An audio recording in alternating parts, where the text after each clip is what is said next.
अधूरी कोख। महाराष्ट्र के पुणे जिले के पास एक छोटा सा गांव है, भोर गांव।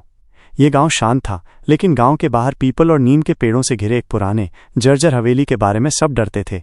लोग कहते थे कि वहां रात को औरत के चीखने रोने की आवाजें आती हैं।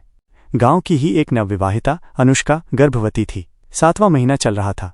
उसका पति शहर में नौकरी करता था और वो गांव में अपनी सास के साथ रहती थी।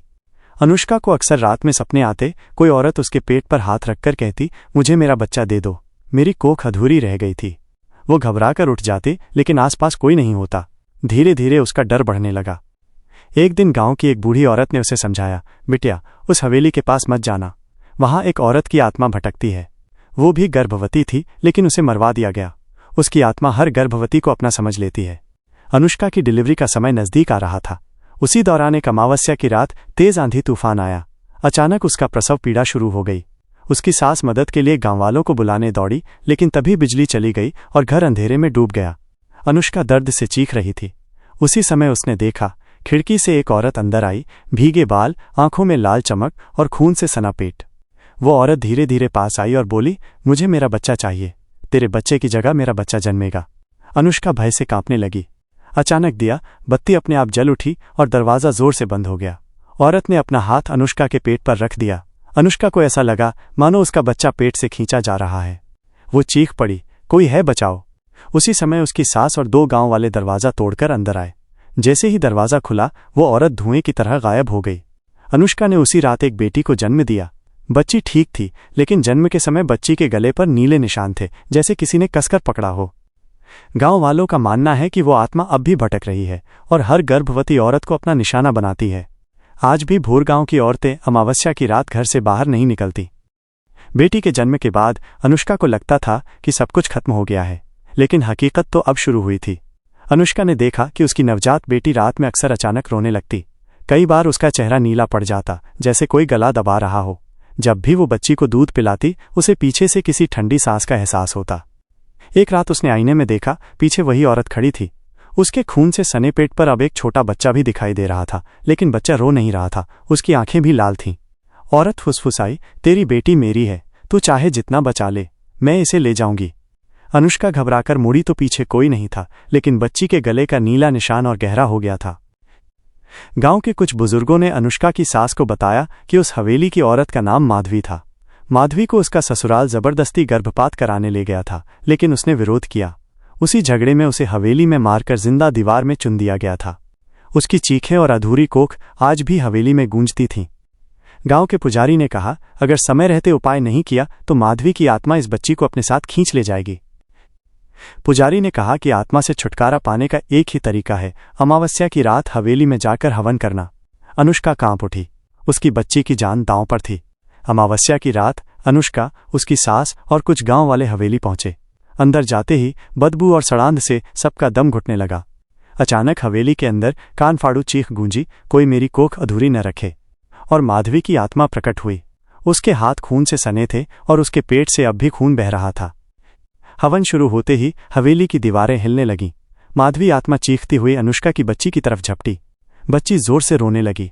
अनुष्का ने उसे अपनी छाती से चिपटा लिया और रोते हुए कहा, ये मेरी बेटी है, तू इसे नहीं ले सकती। पुजारी ने मंत्रों का जाप तेज किया। आग की लपटें ऊंची होने लगीं। अचानक माधवी की आत्मा रुक गई। उसके चेहरे पर आंसू बहने लगे। वह बुदबुदाई, काश मुझे भी अपनी कोख पूरी करने दी जाती। फिर वो चिता की आग में समा गई। गांव वाले समझे कि सब खत्म हो गया। बच्ची धीरे धीरे ठीक होने लगी। लेकिन कुछ साल बाद जब बच्ची 5 साल की हुई, वो आधी रात को खिड़की से बाहर देखती और मुस्कुराते हुए कहती, माँ, वो औरत फिर आई है, उसने कहा है अब मैं उसकी बेटी हूँ। 5 साल बीत चुके थे। अनुष्का को लगता था कि सब खत्म हो गया है, लेकिन असली डर तो अब शुरू होने वाला था। छोटी आर्या, अनुष्का की बेटी, हर रात अचानक उठकर खिड़की की तरफ जाने लगी। उसकी आंखें नींद में भी खुली रहती और होठों पर हल्की मुस्कान होती।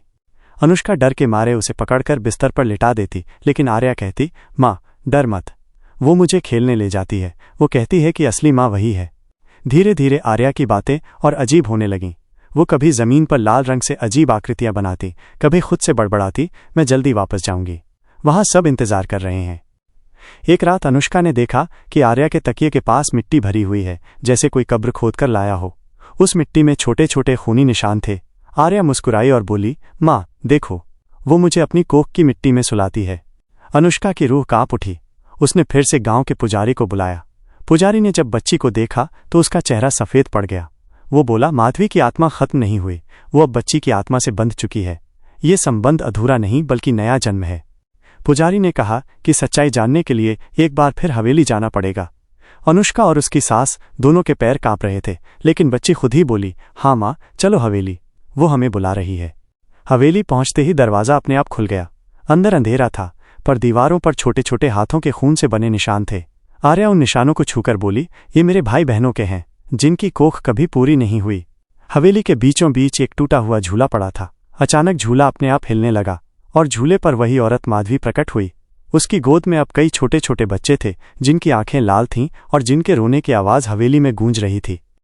माधवी ने अनुष्का की तरफ देखा और कहा, तेरी बेटी मेरी अधूरी कोख का वादा है, अब वो सिर्फ मेरी होगी। आर्या माँ का हाथ छुड़ाकर धीरे धीरे माधवी की तरफ बढ़ने लगी।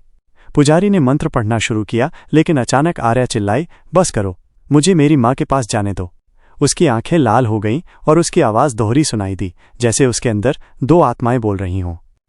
अनुष्का रोते हुए आर्या को पकड़ने दौड़ी, लेकिन अचानक हवेली की जमीन फट गई और उसमें से काले धुएं का सैलाब निकल पड़ा। आर्या उसी धुएं में गायब हो गई। और फिर सुबह जब अनुष्का होश में आई तो हवेली वीरान थी, लेकिन जमीन पर खून से लिखा था, कोख पूरी हुई, लेकिन माँ कौन है ये अभी तय नहीं। अनुष्का जमीन पर पड़ी थी, उसके कपड़े मिट्टी और खून से सने हुए थे। हवेली अब खामोश थी, लेकिन दीवारों से अब भी बच्चों की हल्की सी रोने की आवाज़ें गूंज रही थीं। वो हड़बड़ाकर उठी और अपनी बेटी को ढूंढने लगी। आर्या, आर्या बेटा कहाँ है तू? लेकिन हवेली के हर कोने में सिर्फ सन्नाटा था। अचानक उसकी नज़र टूटी हुई झूले पर पड़ी। झूला अब स्थिर था, लेकिन उस पर एक पुरानी गुड़िया रखी थी, वही गुड़िया जो आर्या की जन्म के वक्त उसके पालने में रहस्यमय तरीके से रखी मिली थी। गुड़िया की आंखें लाल चमक रही थीं। अनुष्का कांपती आवाज़ में बोली, आर्या। और तभी गुड़िया के मुंह से आर्या की आवाज़ आई, माँ मत रो, मैं यहीं हूँ। वो मुझे अपने साथ ले गई, अब मैं दोनों की बेटी हूँ। अनुष्का के हाथ पैर सुन्न पड़ गए। उसकी सास और पुजारी दरवाजे से अंदर घुस आए। उन्होंने भी वही देखा। पुजारी ने डरते डरते गुड़िया उठाई, लेकिन गुड़िया अचानक जल उठी और राख हो गई। सिर्फ एक राख का ढेर बचा था, जिसमें आर्या का चांदी का पायल चमक रहा था।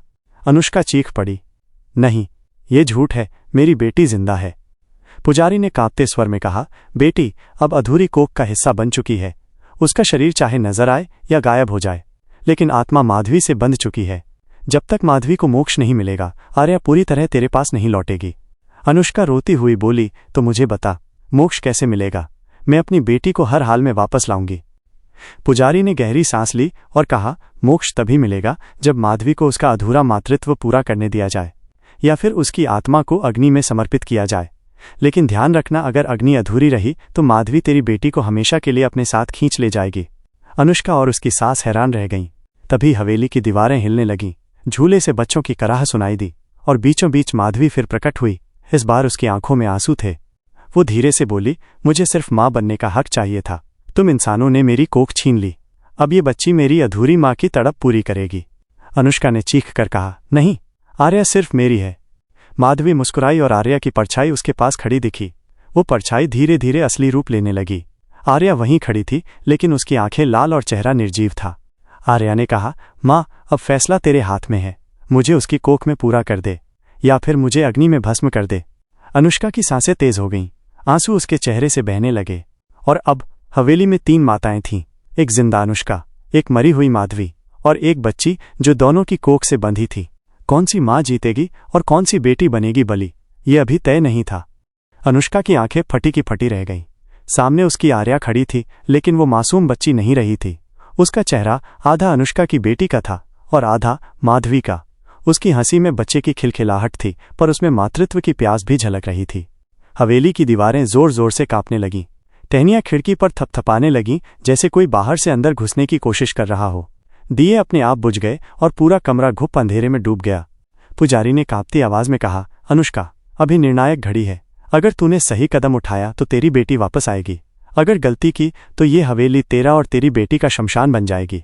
अनुष्का चिल्लाई, मैं अपनी बेटी को हर हाल में बचाऊंगी, चाहे मुझे खुद जलना पड़े। माधवी की परछाई सामने आई। उसकी आंखों से आंसू गिर रहे थे, लेकिन वो आंसू जमीन पर पड़ते ही खून की बूंदों में बदल जाते। वो बोली, अनुष्का, तू नहीं समझेगी। मैंने 9 महीने बच्चे को अपनी कोख में रखा था, लेकिन गांव वालों ने मेरे बच्चे को कभी जन्म लेने ही नहीं दिया। उसे मारकर मेरी आत्मा को इस हवेली में कैद कर दिया। अब ये बच्ची मुझे चाहिए ताकि मैं पूरा हो सकूं। आर्या की निर्जीव आंखें अचानक चमक उठीं।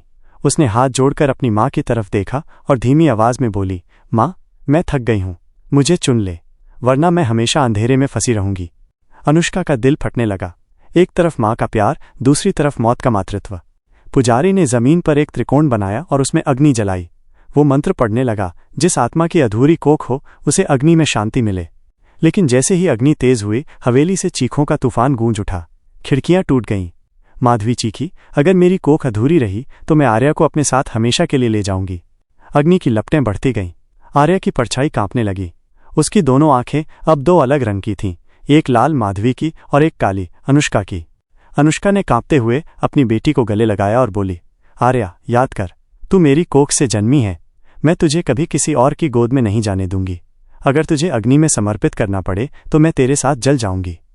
इतना कहते ही उसने आर्या को उठाया और अग्नि की ओर बढ़ने लगी। अचानक हवेली की दीवारें चीख उठीं। माधवी की आत्मा ने जोर से कहा, नहीं, अगर तू अपनी बेटी के साथ अग्नि में जाएगी तो मेरी पीड़ा और भी बढ़ जाएगी। मैं शांति चाहती हूं, पर तेरे बलिदान से नहीं, तेरे स्वीकार से। अनुष्का रुक गई। उसकी आंखों में आंसू थे। उसने अग्नि की ओर देखा और धीरे धीरे बोली, ठीक है माधवी, अगर तुझे मां बनने का हक चाहिए तो मैं तुझे अपनी बेटी की दूसरी मां मान लूंगी, लेकिन उसे पूरी तरह छीन नहीं सकती। वो मेरी भी है। कुछ पल के लिए सन्नाटा छा गया। अग्नि की लपटें धीमी हो गईं। माधवी की परछाई रोते रोते झुक गई। वो बोली, धन्यवाद अनुष्का, तूने मेरी अधूरी कोख पूरी कर दी। अब मैं शांति से जा सकती हूँ। इतना कहकर माधवी की आत्मा अग्नि में समा गई। हवेली की चीखें बंद हो गईं। दीवारें शांत हो गईं। आर्या की आंखें धीरे धीरे सामान्य हो गईं। वो माँ की गोद में मुस्कुराते हुए बोली, माँ, मैं वापस आ गई। अनुष्का ने उसे कसकर सीने से लगा लिया। उसकी सास और पुजारी ने राहत की सांस ली। लेकिन हवेली के कोने में वो राख का ढेर अब भी पड़ा था, और उस राख पर एक और नन्हा पायल रखा था, जो कभी अस्तित्व में ही नहीं था। जैसे कोई और बच्चा अब भी अधूरी कोख का इंतजार कर रहा हो।